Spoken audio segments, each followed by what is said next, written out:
Khazanah warisan bukan sekadar artifak, namun ia kini menjadi cerminan peradaban bangsa. Ia juga menjadi sumber ilmu serta trend kebangkitan semula seni tradisional dalam konteks dunia digital dan pasca moden.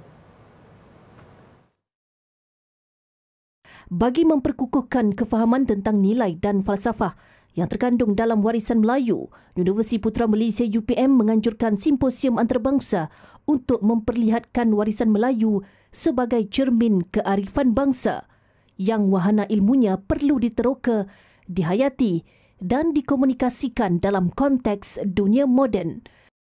Turut terlibat dalam program simposium ini adalah Perbadanan Adat Istiadat Melayu dan Warisan, yang mana kita menampilkan beberapa imejan komunikasi warisan, sama ada dari bentuk presentasi makanan, tarian sampailah kepada persembahan kebudayaan dan perkara-perkara lain, termasuk fabrik pakaian seperti telepok dan kelingkan.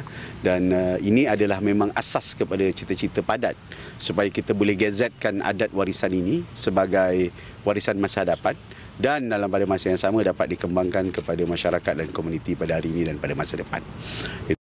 Beliau ditemui media selepas merasmikan simposium berkenaan di UPM yang diusahakan Fakulti Bahasa Moden dan Komunikasi.